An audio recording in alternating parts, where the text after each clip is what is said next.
We have over 200,000 kids who are going hungry every day, and that's a 60% increase just in these last few months of the pandemic. Hunger and food insecurity are increasing. 1 in 5 people reported going hungry at least once between March 2020 and March of this year. Around the world, more than 800 million people don't have enough food to eat. Canada, of course, is not immune to the perils of food insecurity and poverty, issues that have only intensified over the past year. What am I going to do? Where am I going to go, right? And what is that next meal going to be?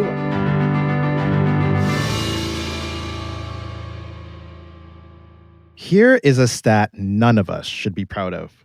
I know I'm absolutely not. Almost 1 in 3 people in the world did not have access to adequate food last year. I'm just going to repeat that in case you didn't hear it. 1 in 3 people did not have access to adequate food last year.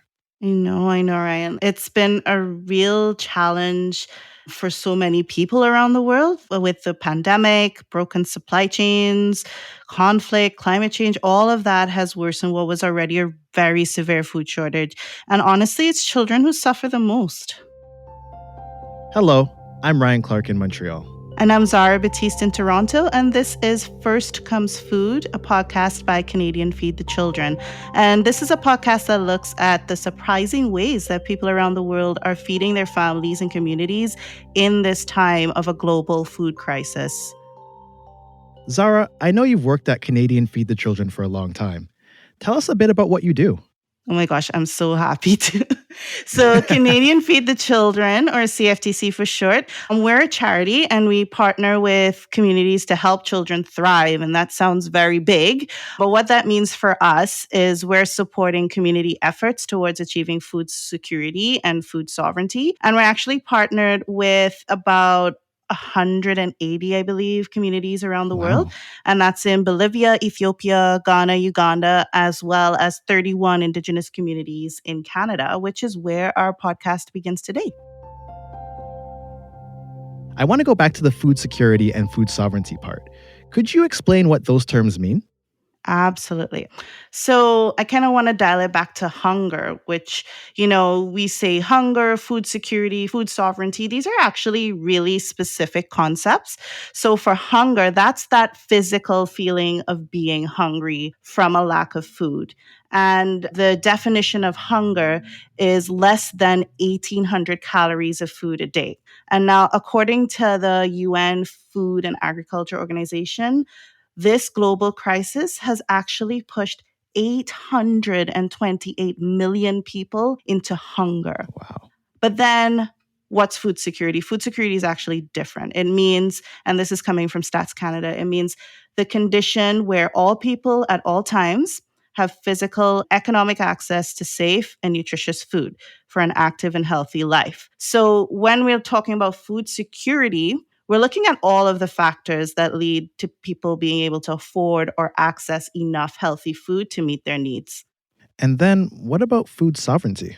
So to answer this, I want to reference a quote that I wrote down by Rodney Contois. He's from one of our partner communities, Garden Hill First Nation. So here's the quote. He said, "When I think of food sovereignty, I think of nations of people having the ability to feed entire families in the entire region so that they can feed themselves the next year or the year after that, or even generations from now."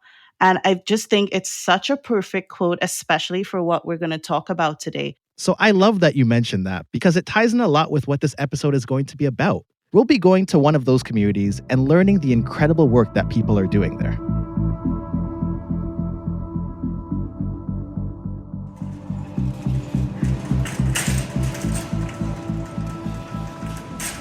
So, Ryan, I don't know about you, but it's been quite depressing pushing a shopping cart through a grocery store these days. Food prices have risen so much in the last couple of years alone. An average family of 4 in Canada spends well over $250 on a week of food. And you know what? That's a terrible strain on many households. It really is, and often the most expensive food is the healthiest, especially in rural and remote areas where just finding fresh fruits, vegetables, and meats, it's really challenging. It absolutely is a challenge. I mean, it's a challenge for a lot of us, but especially in Indigenous communities. So that's why at CFTC, we partner with Indigenous communities to help families grow their own food. And each community is very different. They're all different nations, different geographies. So each community has a different approach, and we just follow their lead. And, today, what I wanted to talk about, what I think is really fascinating, one of the most unique ways that communities are responding is through food forests. Hmm. And this is happening in Muskeg Lake Cree Nation, Atakakoop Cree Nation, Atikamekw, and Berdes and Okamassis Cree Nation. All of these are within the area of like Saskatchewan and Alberta. And it's really unique. You'll have to listen to hear more. So let's head to one of those communities, Berdes, and hear firsthand about some of the work being done. Jennifer Cameron walks through prairie grass to a community dugout and dips in her watering can. It's a journey she'll repeat many times on this day. We don't have an actual watering system yet. We do have the dugout, but we don't have a water line in yet to move water from one place to another yet. And so, Jennifer will make this trip to the dugout all afternoon. Tending a garden she hopes will help feed her people. I would always get shipped to the garden to go and work. So it just grew on me. Being in the garden, it's my element. Jennifer helped spearhead the creation of this garden on the Berdes Okamassis Reserve. The reserve is on rich farmland in the center of the province, about 80 kilometers north of Saskatoon. It's one of the largest Cree reserves in Saskatchewan, at just over 3,000 residents. And this is their food forest, a project started with the help of Canadian Feed the Children. When Jennifer gazes out at her hard work, she sees newly blossoming food, lots of it. We have, apples, we have pears, plums, strawberries, haskaps, black raspberries, blackberries, currants, gooseberries, cherry trees, 3 different varieties of cherry trees. And it's been a lot of fun planting it. The sun has been wonderful. Jennifer has helped create one of 4 Indigenous food forests, a project to give Indigenous communities the tools and knowledge to grow their own food and reconnect with the land. There are traditional foods here, such as Saskatoon berries, alongside fruits and vegetables and acres of potatoes. We have approximately 500 plants planted within the area. We have several varieties of different fruits that are currently growing naturally. The food forest will be a place for healing the mind, body, and soul for the community to reconnect to the earth. Eventually, this food forest will incorporate picnic sites, a medicine garden, outdoor classroom, and shaded rest area for elders. In short, a place for all. We have a lot of diabetes. The youngest person in the community is 6 years old, suffering with type 2 diabetes. So next year, we will be upgrading the garden so that we have a larger variety of fruit and vegetables to be able to reach more community members. The time I saw a fox, I was walking to get some mulch, and it just ran past. On this afternoon, 9-year-old Summer Patanos helps with the watering. Canada's Indigenous nations have a lot of young people. The average age is 30, when it's over 40 for the rest of the country. This garden has become a valuable teaching tool for youth about the benefits of healthy organic food which they help harvest. It was very exciting, and I ate a carrot from the garden. Tasted awesome, and they tasted more like fruit than a vegetable. Just having a location in the community just to offset food prices, learning about plants, making medicines, making meals, having community events where we're not issuing a check to send someone to go grocery shopping. That's pretty much what I would like from the food forest. Hello. How are you? How was the camp yesterday? Oh, it was good. We ended up cooking and doing a bunch of stuff. And is this Summer? Yeah. Hi, Summer. Did I meet you last time I was here? On this afternoon, Sydney Kleimenhagen arrives from Regina. She's a program manager with Canadian Feed the Children who helped organize this food forest and 3 others. So the food forest is really a way for First Nations communities, Indigenous communities to regain Indigenous food sovereignty. So a food forest, it can look different in every community that it's in. So the food forest uses the natural landscape and basically just increases access to food in a community. Sydney is a Cree woman as well, from a reserve about 3 hours east of Beardy's Oka Mesas. She says her people had a long history of growing and harvesting food, which was interrupted by the reserve system imposed on First Nations.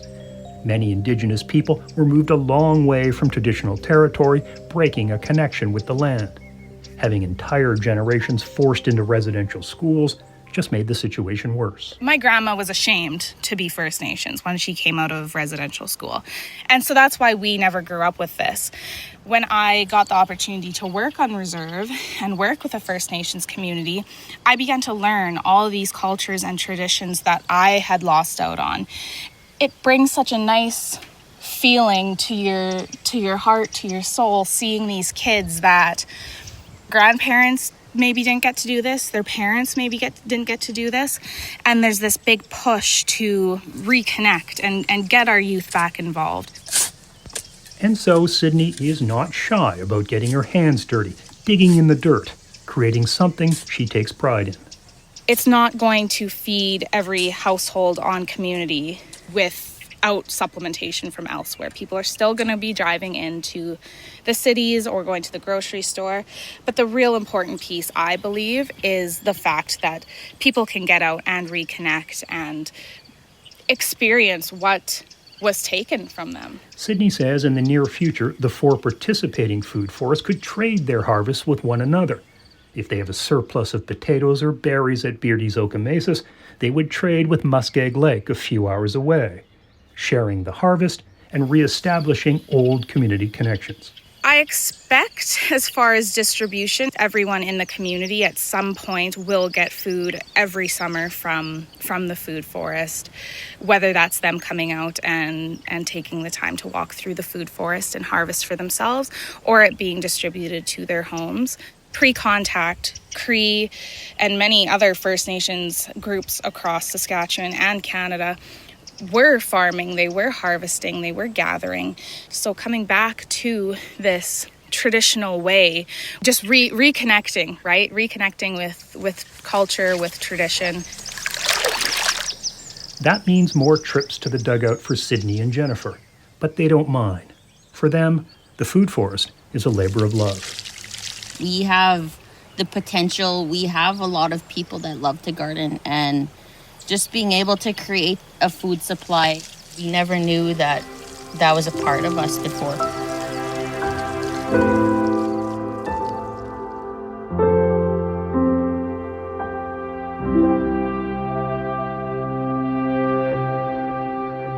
Oh my gosh, it's so good to hear those voices on the land from Jennifer and Sydney. You know, we're just really honored as an organization to just partner with these 4 communities on this food forest initiative. It's just one example of all the different ways that communities are responding to challenges around food. Yeah, and reconnecting with tradition and culture, as Jennifer and Sydney said. Absolutely, absolutely. And, you know, I want to mention that food distribution is still a big part of what we do, because things like getting children nutritious lunches at school, big priority for families around the world. You know, partnering to help regain that lost heritage, that is so important, especially for children and actually, honestly, for elders as well who have been disconnected from these practices due to things like residential schools. The Food Forest Initiative plans to feed about 11,000 people in Alberta and Saskatchewan, and that's just the beginning. For more on what Canadian Feed the Children is doing with its Indigenous partners, we reached out to Glenn Checkley, the Director of Indigenous Partnerships and Programs. Thanks for joining us, Glenn. What is Canadian Feed the Children's goal in partnering with Indigenous communities?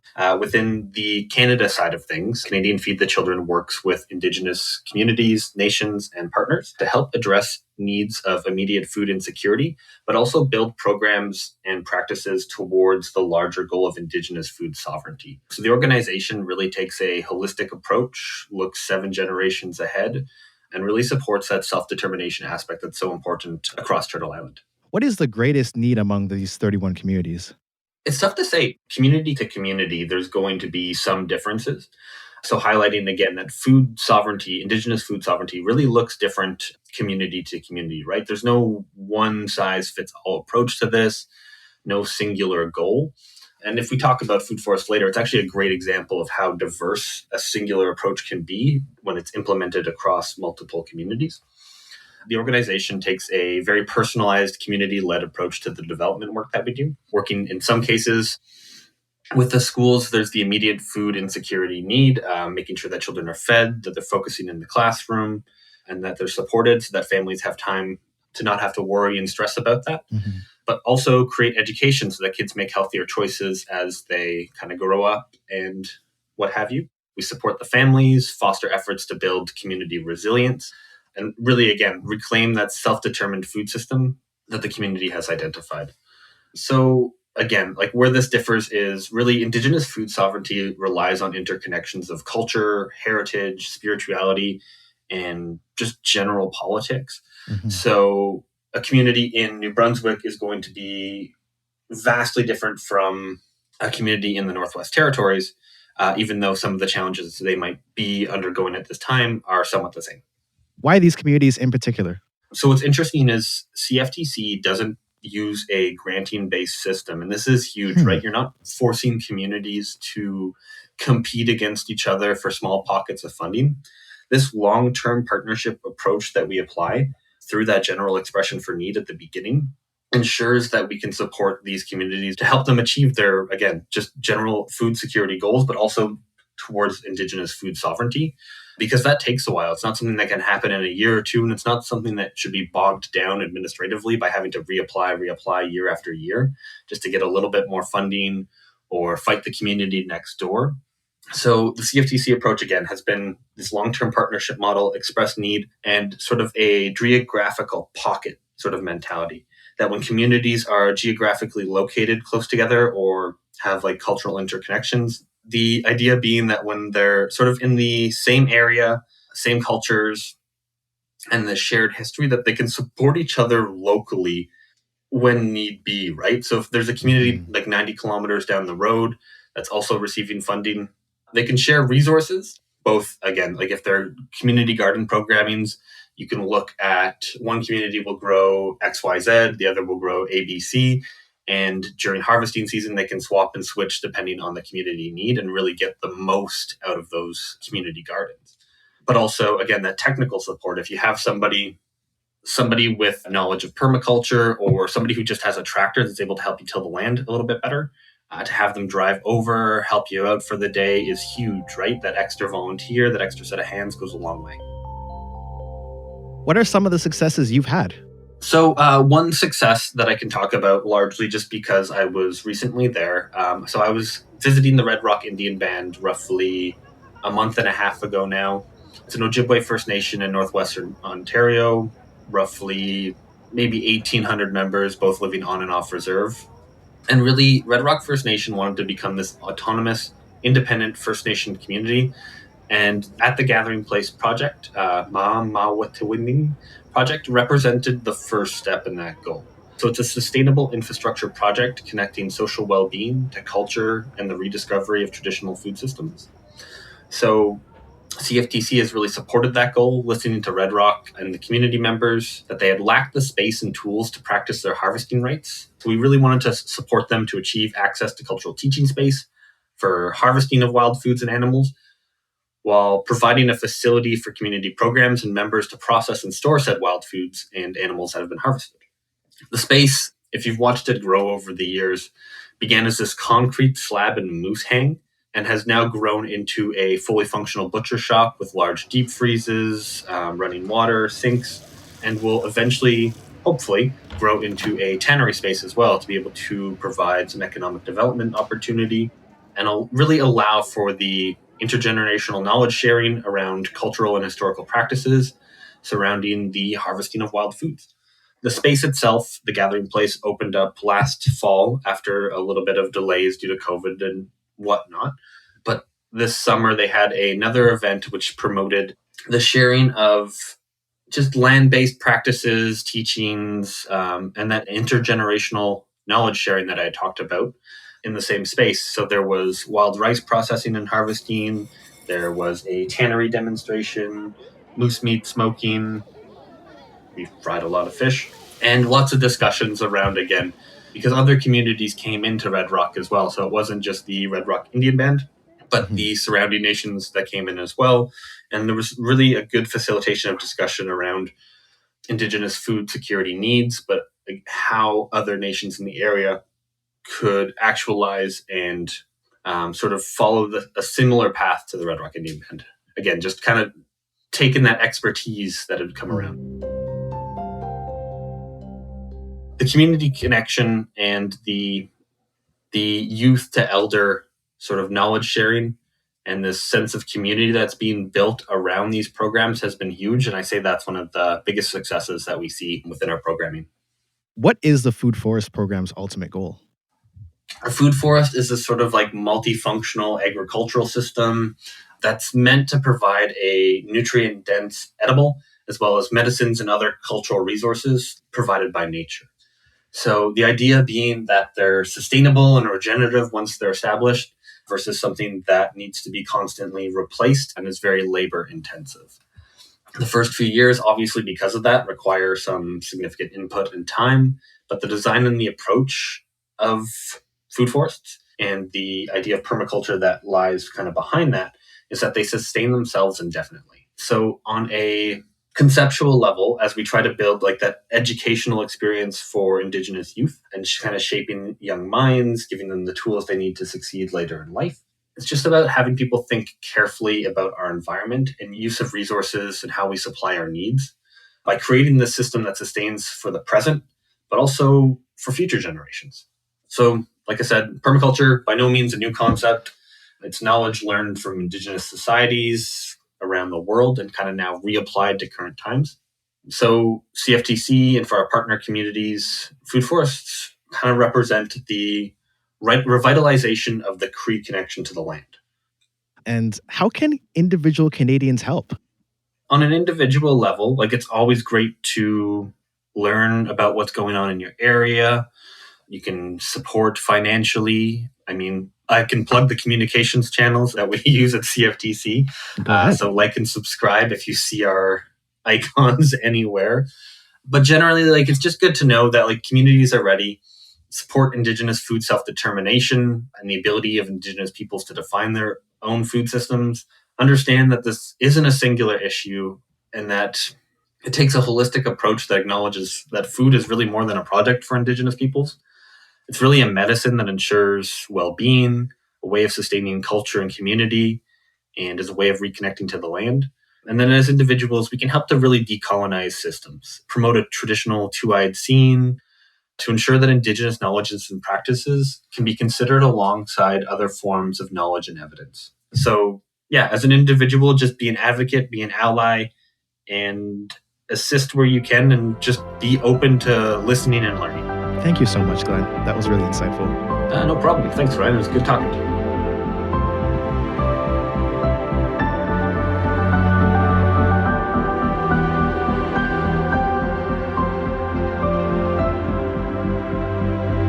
So that was such an amazing interview.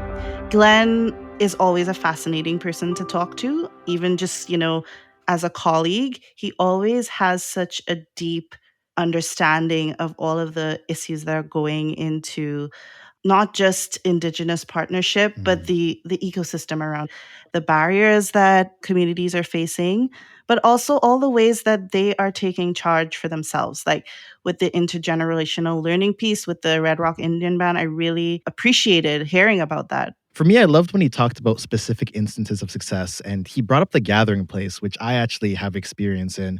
I've spent a lot of time in Vancouver, and I've met a bunch of people just on the streets, and they talk about the gathering place so often as a place where they can go and they can wash their clothes, get a fresh meal, get help with pretty much anything they need. And to hear that's just a small part of so much that they're doing is just amazing to me. Oh, that's really awesome. And I didn't know that it was like a thing all over. That's great. And another thing that I think really captures the spirit of what CFTC tries to do is really recognizing the diversity of these communities that we're working with. And it just shows you how community led impact looks so different from like a one size fits all solution. There's so many lovely things to talk about here, but the greatest thing is that this is our first podcast, so there's a lot more to come. It's been very enlightening, and if you want to hear more about Canadian Feed the Children, it's pretty easy. Go to our website, canadianfeedthechildren.ca. Yep. That's canadianfeedthechildren.ca. There's all kinds of information on the Food Forest Initiative, all the work we do in Canada and abroad, and there'll be more content about what we talked about today as well. Before we go, though, I do want to shout out some really important people. So firstly, shout out to TD Bank. Their support helped us expand the Food Forest Initiative from 1 to 4 communities, which is just such a huge impact, and we thank them so much. We also want to thank all of our incredible CFTC supporters, because honestly, without them, this work is just not possible. And thank you, Glenn. Thank you, Sydney, Jennifer, Summer, all of you for sharing your stories with us today. Big thanks to the people of Berries, Atikamekw, Muskeg Lake, and Atakakoop for allowing us to be part of your journey to food sovereignty. It's really, truly an honor to partner with you. It's important work that we're doing together, and this is just the beginning, as Ryan said. Thank you to everyone who tuned into this podcast, and we'll catch you next time.